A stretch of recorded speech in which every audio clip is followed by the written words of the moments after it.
Okay, functions, we started with this problem today. So we are going to be solving, and this is that method one. So when we were talking about our different methods that we put in our notebooks yesterday, this is method one. So we want to ask ourselves, can I rewrite 27 and 81 to the same base? And I can. 27 can be rewritten as 3 to the third power, and 81 can be rewritten as 3 to the fourth power. So we're going to do that.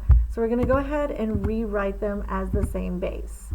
So since I can do that, we have this rule that says if I have the same base and they're set equal to each other, then their exponents have to be equal to each other.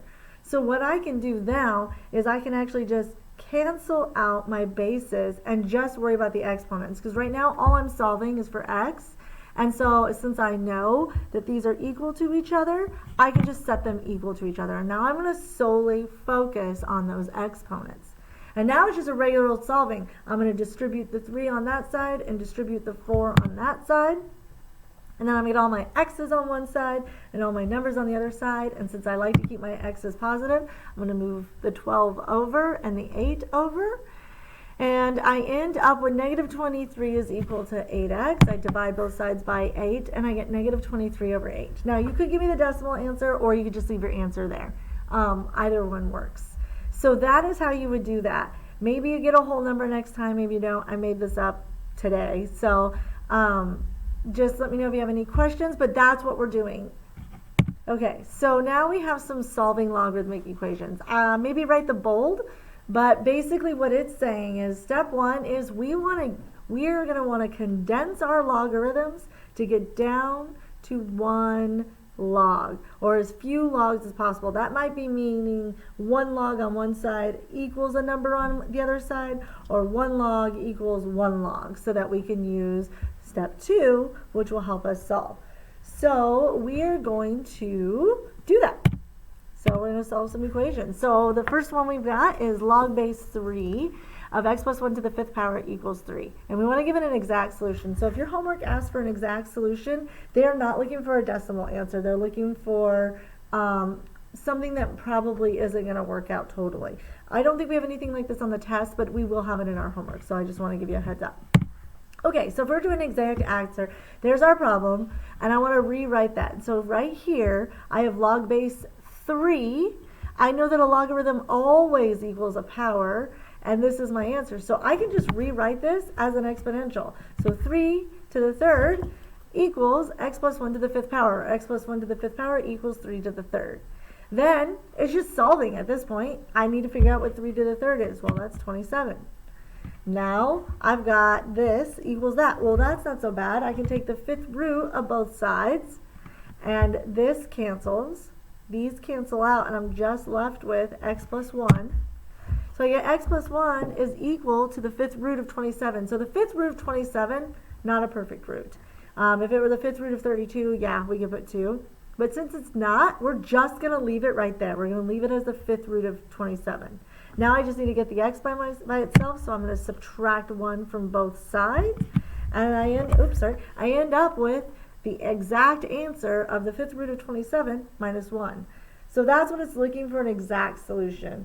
That's all it's looking for. So if you have any questions on that, the big thing here, we started with a log and we rewrote it in exponential form.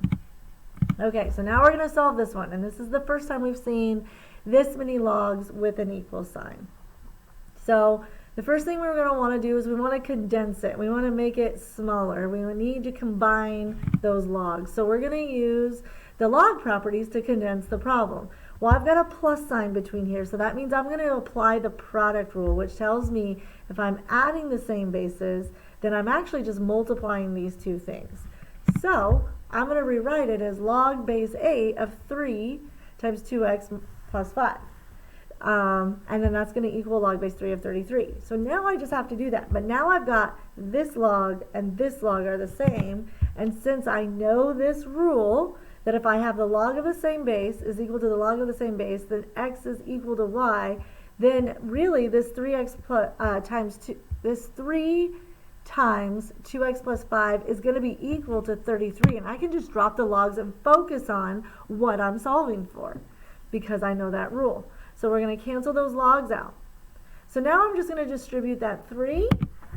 Oh, I'm sorry, I didn't distribute, I divided. I'm going to divide by 3 on both sides because it's a little bit easier. If you distributed, there's nothing wrong with that. It's just a little extra work.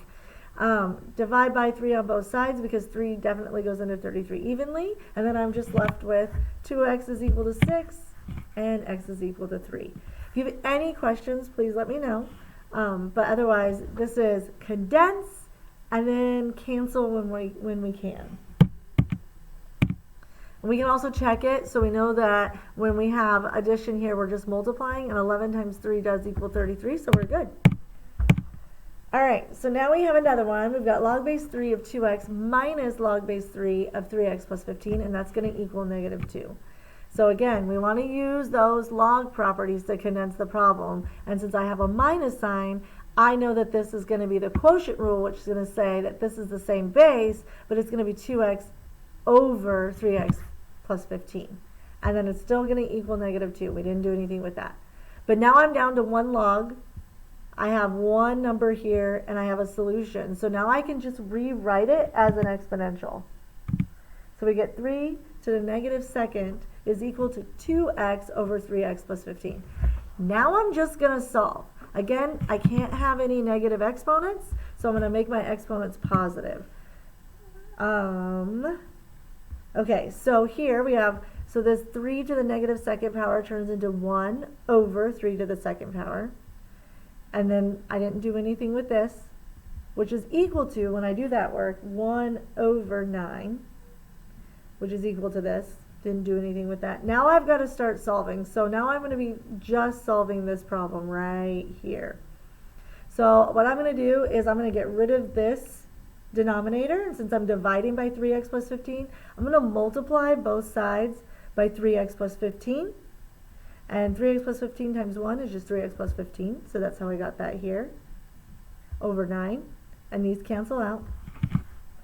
And then I'm going to have to go ahead and get rid of this 9, so I multiply both sides by 9, and those cancel out, and I end up with 3x plus 15 is equal to 18x.